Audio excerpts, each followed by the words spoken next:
So welcome everybody. Welcome to our AMAQINISO, the truth, where I tell you part one of the creation story. And it has to be a part one because this is huge, because we're starting from the very beginning. Somebody needs to mute, please. We are starting from the very beginning with this. I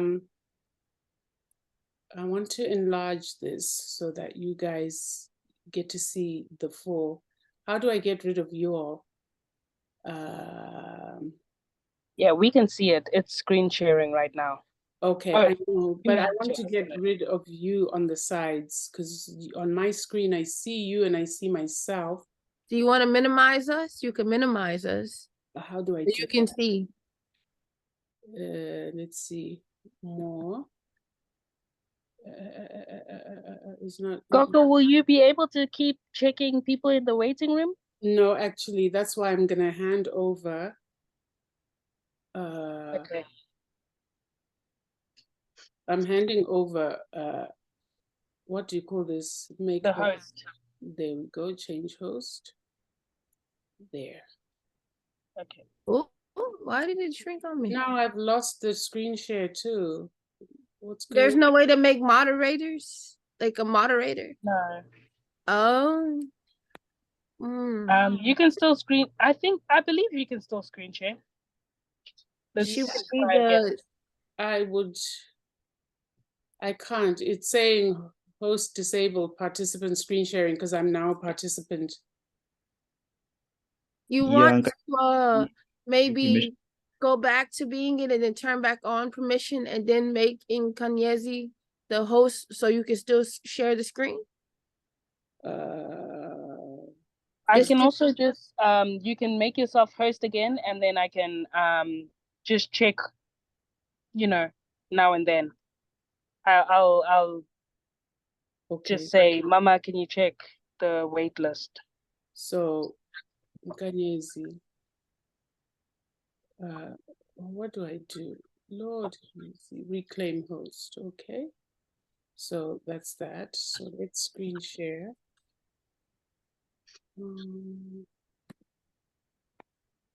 Okay. All right. And it's recording. Great. So here we are. So again, welcome to somebody's unmuted. Okay, that's better. Thank you. So welcome to the creation story, guys, and we're going to start right here. See, that's why I need you guys. You guys can see, but I need to get rid of you guys here. Let me see if I unpin myself. Remove pin. Okay, and then how do I make sure that I minimize you so that this is the bigger one?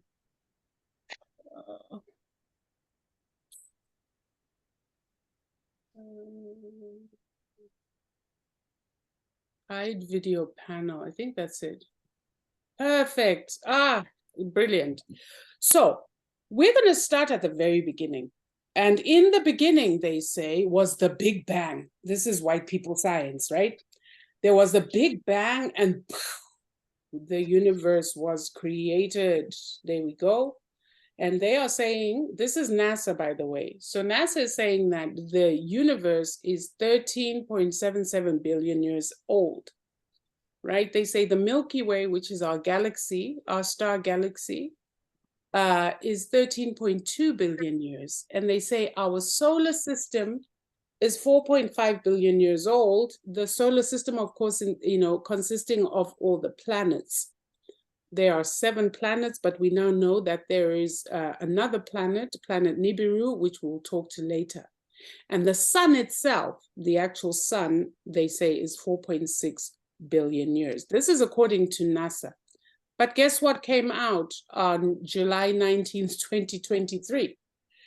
The white people decided that the Earth was actually, in fact, not the Earth, but the universe was in fact 26.7 billion years old, nearly twice as old as the current model. So here's the problem we have with the Neeless creatures. The Neeless creatures are constantly shifting the goalposts to suit their narrative.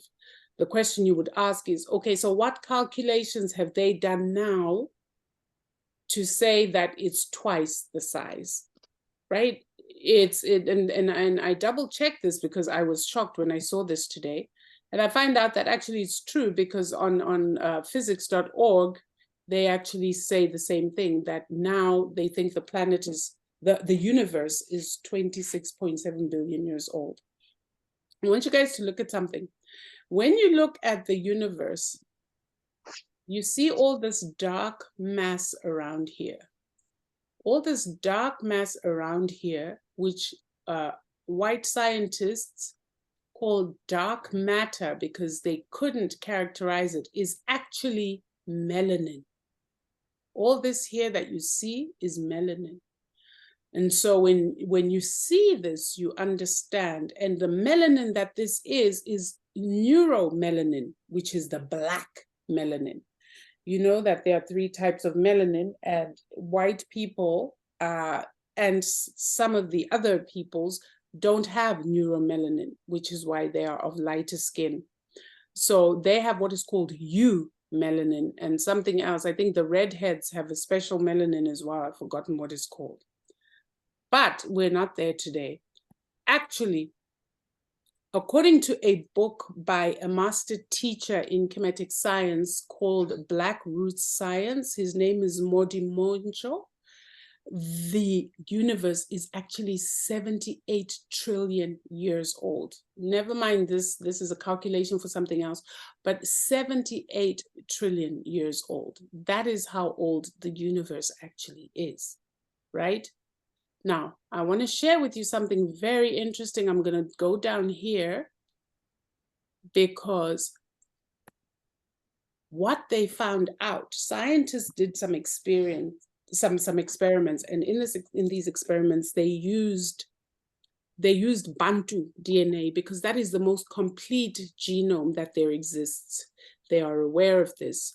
And what they did is they took a microliter, which is like 0.5 gram on the tip of a pipette, and they wanted to measure how much memory they could have on 0.5 gram of DNA. And they found that there were several trillion tetrabytes of memory that could be loaded onto it. In other words, what were they loading? They were loading their books in the university library, and they could load those books onto the whole genome about 28 times. So when we talk about the age of the universe, right, which is, as I said, 78 trillion, whatever, 76 trillion years, or 78, right? And our DNA can carry several trillion terabytes of memory. What is that telling you about who we are? So when this Big Bang happened, who also got created at that time? We did. We are as old as the universe. And because we are spirit first before we embody this body to become human beings, it means that our spirits have been around for as long as the universe has been around. Isn't that powerful? Mm-hmm. So when we say we are the oldest, we are ancient beings. When we say we are gods and goddesses, it is not an exaggeration, because when you delve into the history of these principles I was showing you, or these goddesses, you will find that there was a time, it is said, that they actually existed in human form. And then what happened is they came, and when man or human beings were made, they stuck around in an intermediate form. These are the giants that built Stonehenge, that built Inzalo, that built all these Olmec heads that you see all over the world. They were actual giants who were half human, half gods. And then the gods left, and then the giants got smaller and smaller. and so on. Again, these are your ancestors, abaNTU. These are not some alien beings from outer space. So basically, this is a graphic to show you the progression from the time there was this so-called Big Bang. And if you notice on it, I wrote Ta. Keep that in mind, because when we come to the Kemetic creation story, this Big Bang will make sense, as explained to us by our ancient ancestors who were superior beings of high intelligence, right? So basically, they say in the beginning, light shines for the first time. There you have your carbon, there you have your melanin in the cosmos. Then you have the creation of the atom, right? With the protons and the neutrons and electrons, right? Then the first stars are created and to form the galaxies as we know them. And then the solar system was the next to form. And then after that, we had what is called the Planck era, which is a time where it was very hot and chaotic.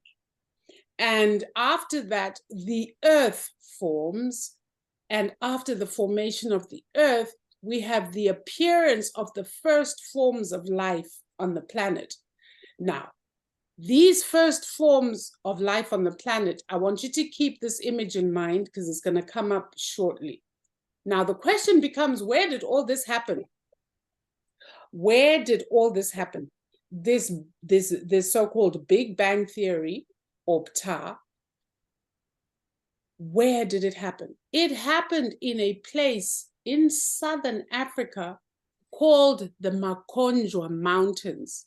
Well, it's not called the Makonjwa Mountains. It's actually called Intaba Gaikonjwa.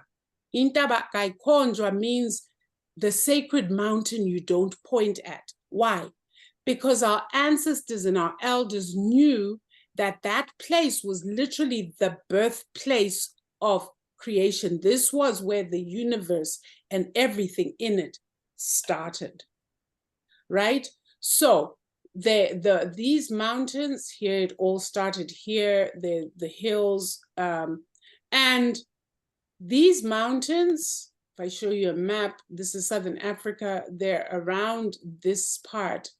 This area is not far from, it's actually in a place called Mpumalanga, which is the same place where we find Inzalo Yelanga, the first African calendar, which is several hundred, I think it's several 100,000 years old, right?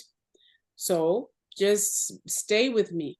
Remember, I showed you in this graphic, I showed you these first life forms. Well, right there in the Makonjwa Mountains, they found in the fossils, they found the first life forms, proving unequivocally that this is actually the only place in the world where you find these prokaryotic cells embedded in a dark black rock, which makes sense because this dark black rock is literally melanin, it's carbon. And as I said to you before, the universe has a lot of carbon. So when this Big Bang happened, it was explosive. The stars, the galaxies, the sun and the solar system were all put in place at that time. And here on Earth, I think it's several billion years later, these new life forms would be created. Now, these mountains are actually the oldest mountain range in the world. They place them to be about 2.3, no, it's actually 3.2 billion years old, these particular mountains, which in my thinking is another mistake that, because the people who are doing the science are white people, given the fact that our ancestors' calculations put the Earth at 78 trillion years old. So they are basing this on their first calculation, which is wrong, which said that the universe is 3.6 billion years old. So this number here, as far as I'm concerned, is inaccurate. The same way their NASA estimates are inaccurate. Does that make sense? So now these are called prokaryotic cells, meaning to say it was just a single cell. Here it is. Just a single cell and nothing else. What does that mean? It means we are called multicellular beings. Why? Because we're composed of units of cells which come together to form tissue. From the tissue, we form the organ systems, and so on and so forth.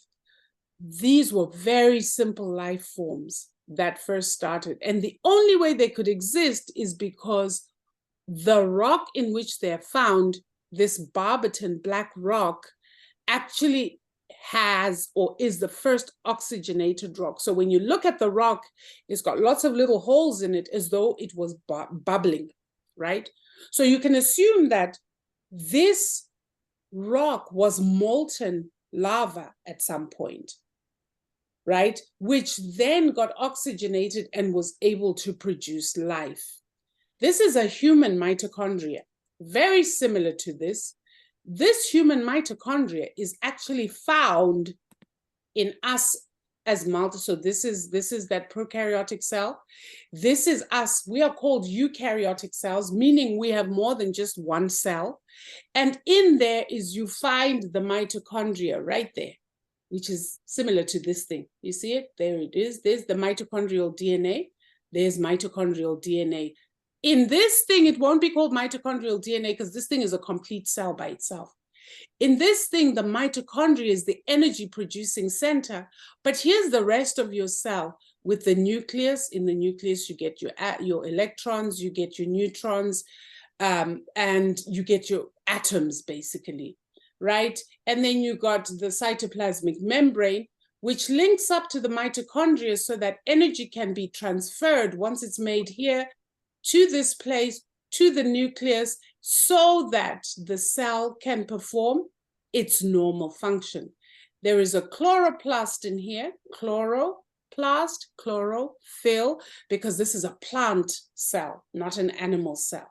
That's why it's got that green thing called the chloroplast, which makes chlorophyll, which is like the blood, if you like, of trees, which is very similar to our blood, which is why 9 ether beings need to eat a lot of plants, because we benefit greatly from this chlorophyll that is found in plants. This is sort of very, very important to keep in mind when you think of what is a diet for 9 ether beings. When we don't eat green things, we are not well. We need the green things because it also contains iron. Chlorophyll at its center, just like hemoglobin in your blood, contains iron. That's why when you're iron deficient, your doctors will tell you eat kale, eat spinach, forget the animal stuff like eat liver, but you know, leafy green vegetables will give you the iron that you need because the chlorophyll has at its center iron. Does that make sense? So now here are the Makondra Mountains are about here, but we also, so let's backtrack. So what is the evidence for what I'm telling you, right? We've got to have some evidence, and there's plenty of it. Here are the Libombo Mountains in Swaziland. These mountains, there was a bone found there that is about 35,000 years old. This bone is the bone of a baboon. It's the fibia or thigh bone of a baboon, and it has 29 etchings on it. So what do you assume this is? What do we count on a 29 cycle? The lunar calendar, the moon. And so Indlovukazi, or women, were the first mathematicians because they were the first ones to track time in order to track their menstrual cycles. Isn't that amazing? So we were, and Boston University and other universities attested this is the oldest mathematical instrument in the world.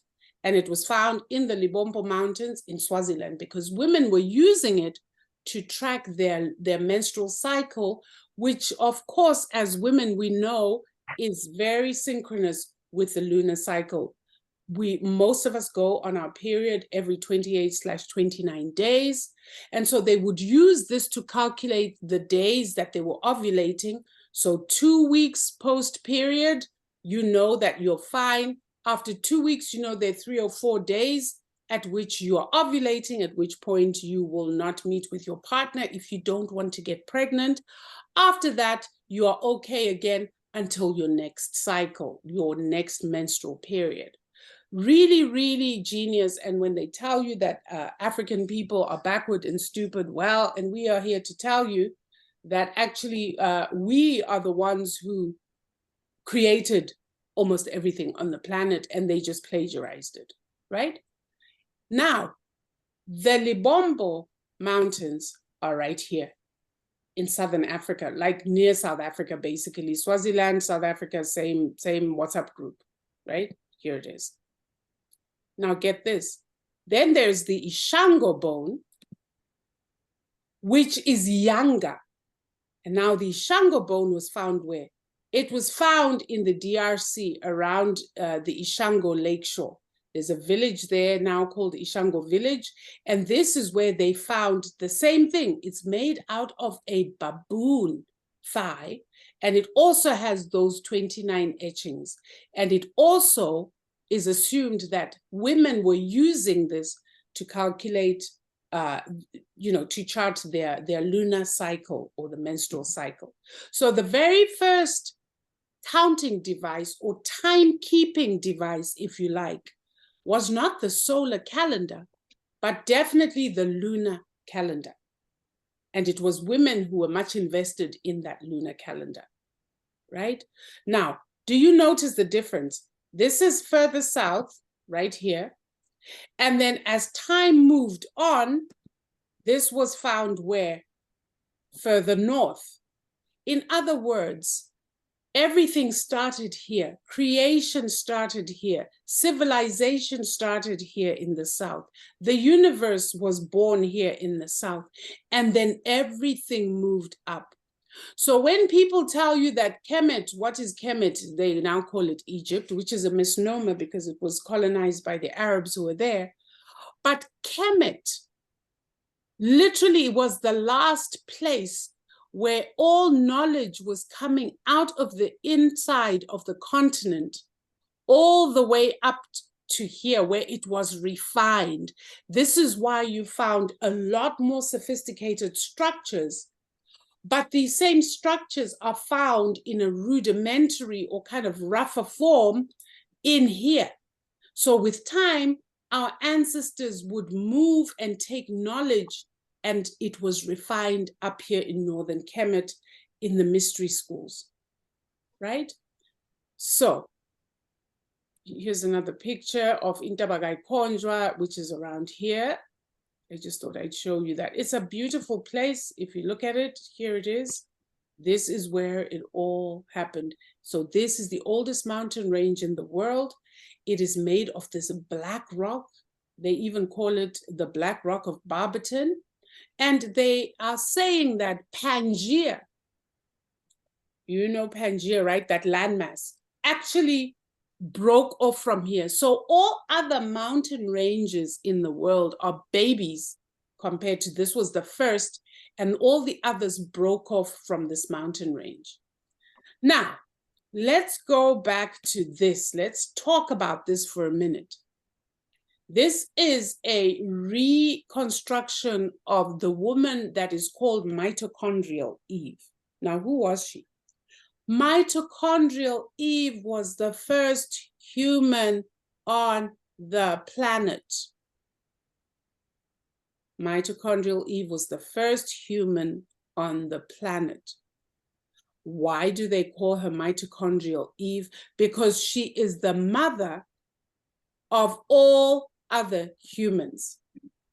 Whoever came after has this mitochondrial DNA, including like everybody, white people, Indians, they have what is called mitochondrial DNA inherited from this first woman. This is from your father. From your father, you don't inherit any mitochondrial. It's all matrilineally inherited, always from the mother, right? Now, here's the kicker. Read about mitochondrial Eve. Mitochondrial Eve was discovered about 200,000 years ago.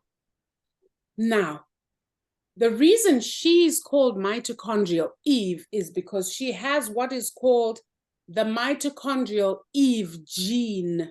So in her mitochondrial DNA, which she passes on, she has a specific gene that when it mutates has the capability of producing every other human that is on this planet.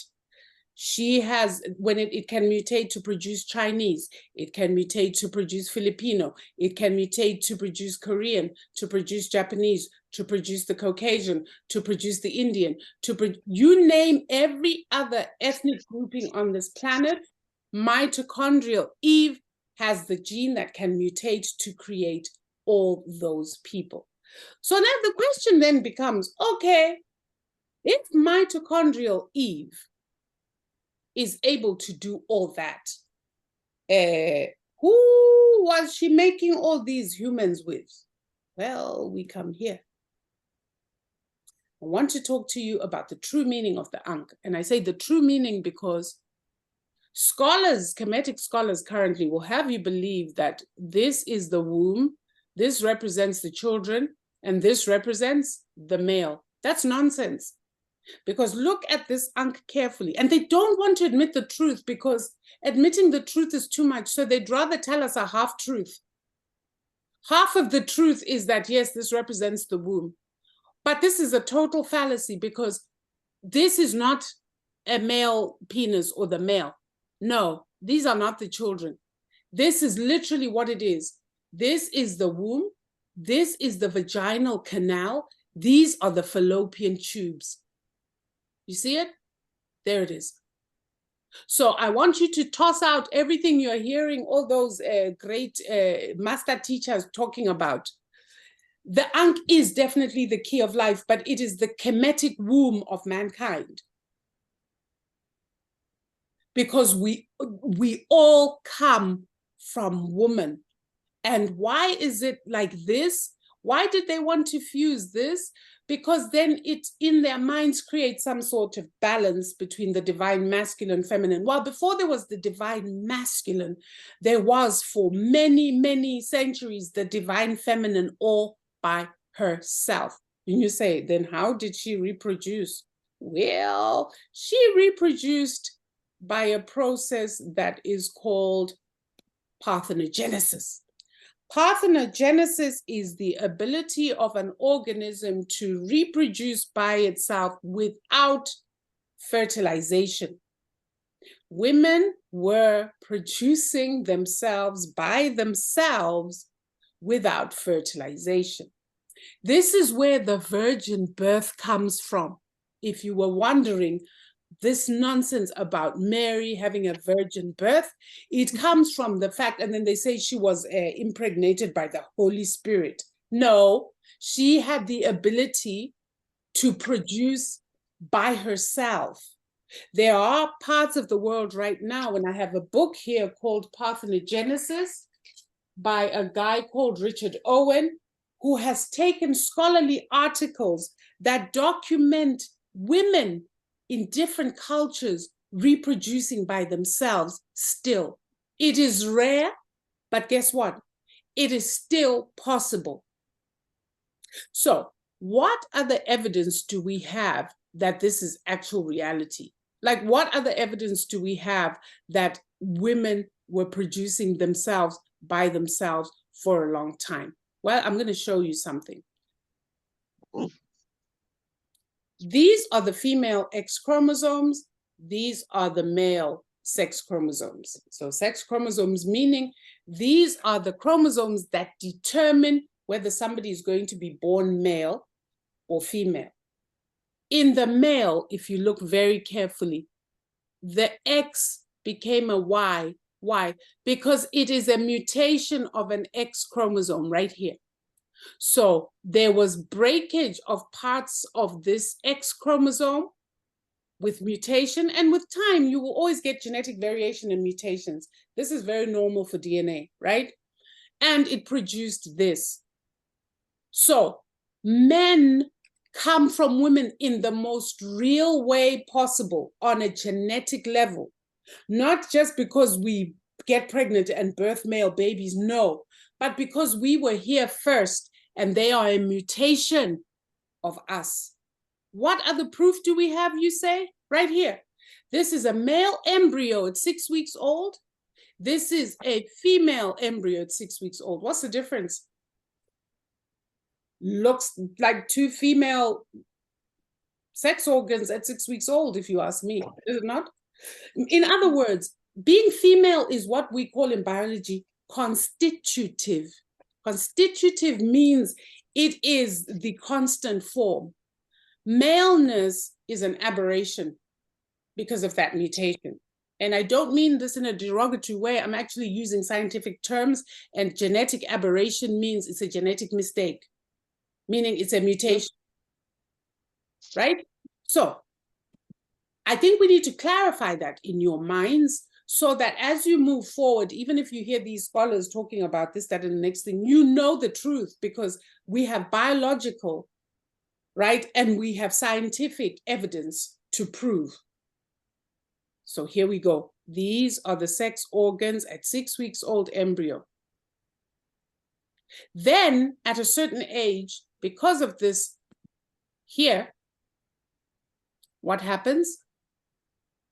Because of this mutation, the male has the ability to secrete testosterone, which will result in this forming a penis. It will elongate. And this sac that you see here, this will form the scrotum in which what? In which the testicles will be found.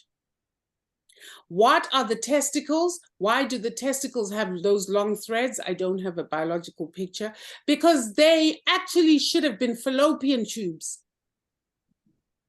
But because of that hormone testosterone, which is now being produced at puberty, it doesn't become fallopian tubes. What does it become? It becomes testes, and those threads that lead to the testes are called the epididymis, right?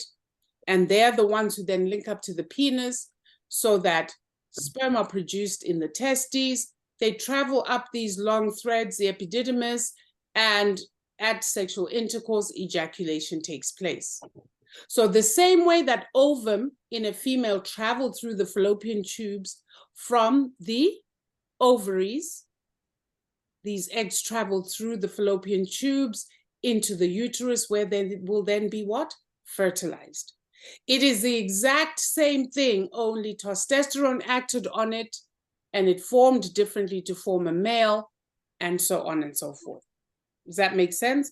Testosterone also suppresses the production of breast tissue, which is why males do not have breasts the way women have, right?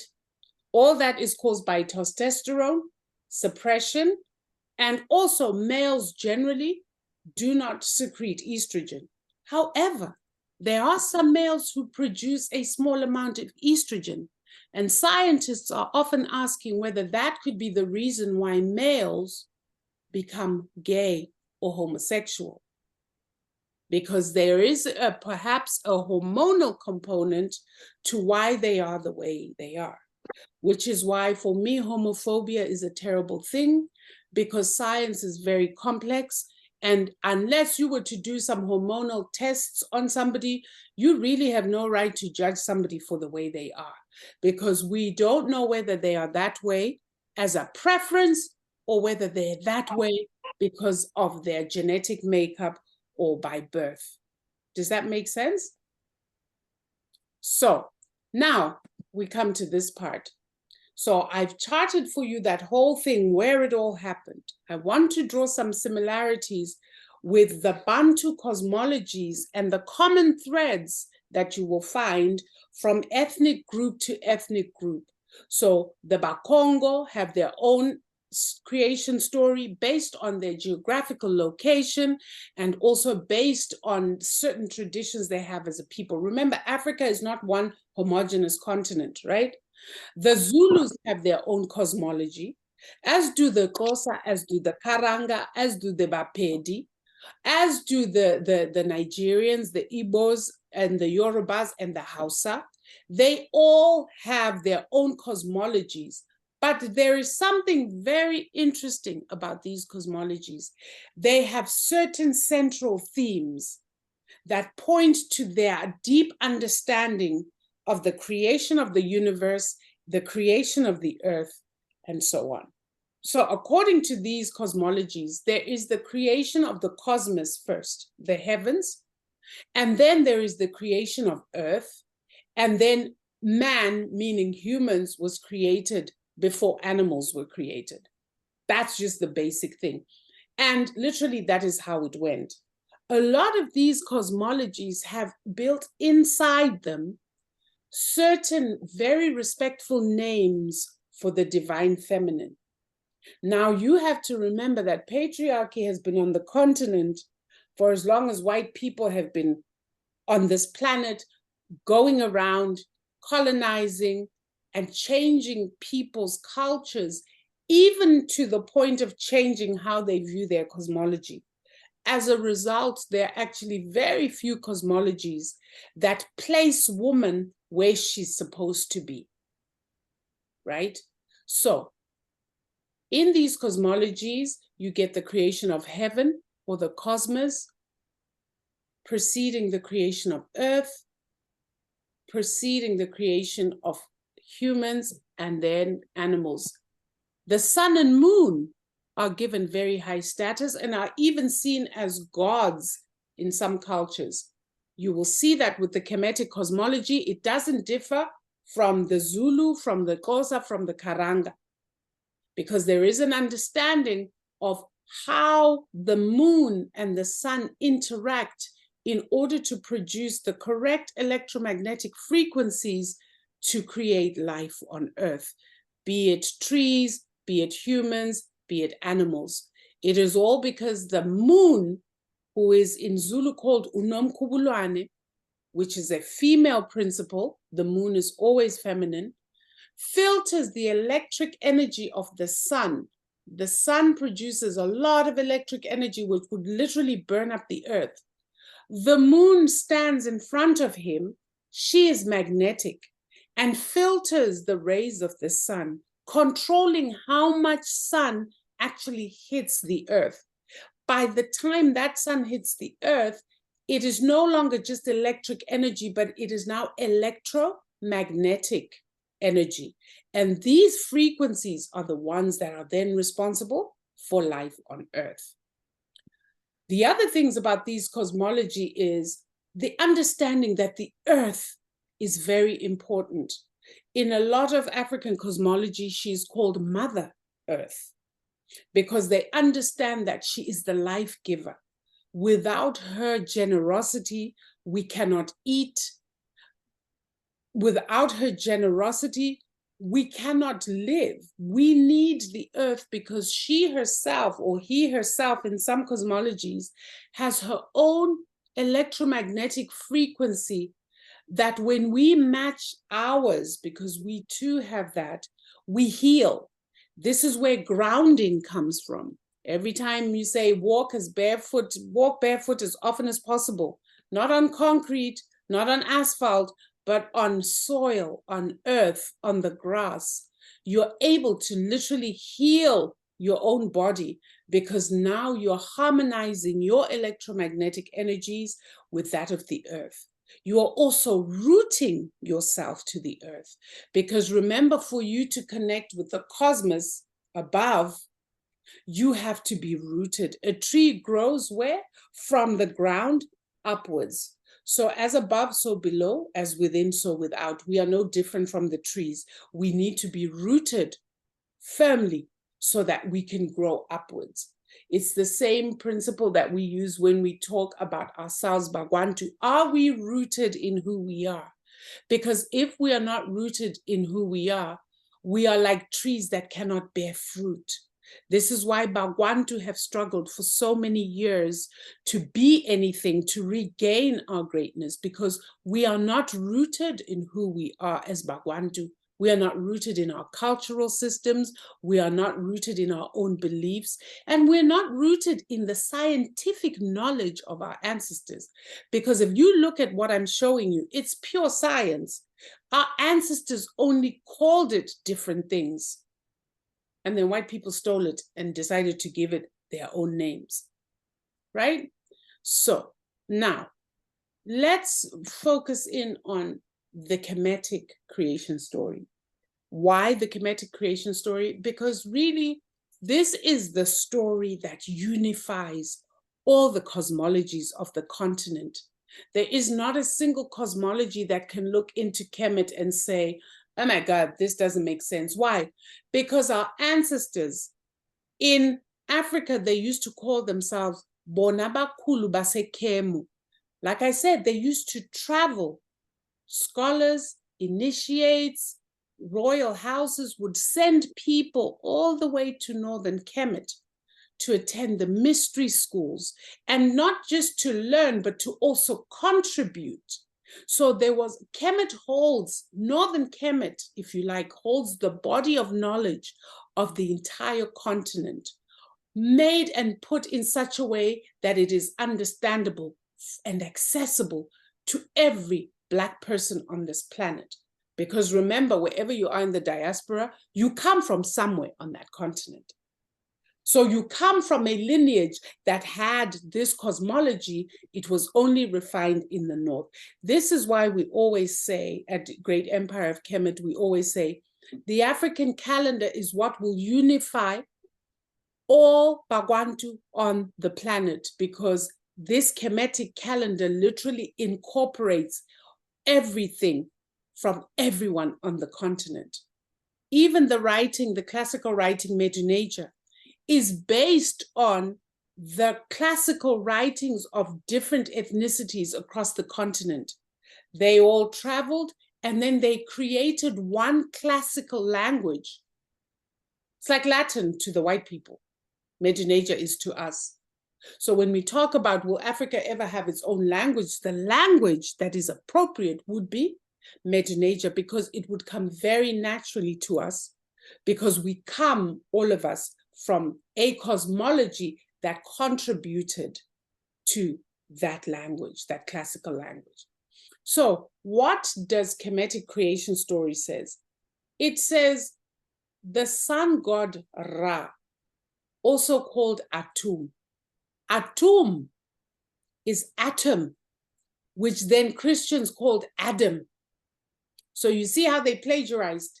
They took our science, they made it their own. So from Atum to atom to Adam.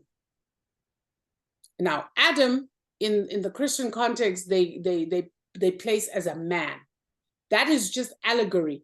That is not a real human being. And this is what Christians don't understand when they read the Bible literally, because it's not. It's describing the science of creation.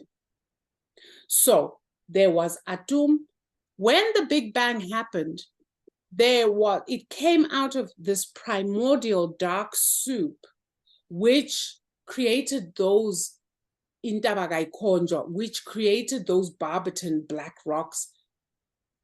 Ta was the electric spark that started stirring this primordial soup. In the Bible, what do they say? In the beginning was the Word, and the Word did what? It hovered over what? Over the water. Which water? The primordial waters of noon is what that Bible is talking about. And it says, and then God said, let there be light. Which God are they talking about? They're talking about Amun, from which the word Amen or Amen comes from. Amun is the hidden one. This is the one who is self-created, who nobody knows. It was Amun who caused this spark to start circulating in these primordial waters, after which a rock emerged from this molten lava, these primordial waters, and on top of that rock was who? The sun. Let me tell you something. The sun is orange because it is on fire. The sun is constantly burning carbon, that black soup, to form hydrogen. That is why it appears as red. The sun is fire. If we were to switch off the fire of the sun, do you know what color it is? It's black. Literally. We could never switch off the sun, by the way. That would be the end of everything. That'd be the end of us. The world would just freeze up with another ice age or something crazy. So what I'm trying to emphasize to you is I'm hoping that you are still with me and you are understanding what I just told you about this primordial soup, which was then formed into these mountains. But in order for that to happen, first there was Amun, the silent creator, who was making that. Now, in my mind, they talk about Amun as male. Something tells me that Amun is female because it is also the god of air, wind, and fertility. Anytime you see the word fertility, you must know there's been some adulteration, because we know that the fertility is the realm of the divine feminine. So here's a little graphic to depict that story, where it says, here are the primordial waters, out of which emerged a rock, and there was Atum-Ra, Atum-Ra, the sun god, Atum-Ra, who then created the sun, right? These other energies or principles are the ones I showed you on the calendar, because Atum-Ra then created Shu and Tefnut. Who is Shu? Shu is the wind, Tefnut is water vapor, right? So water is a very important element in the creation story.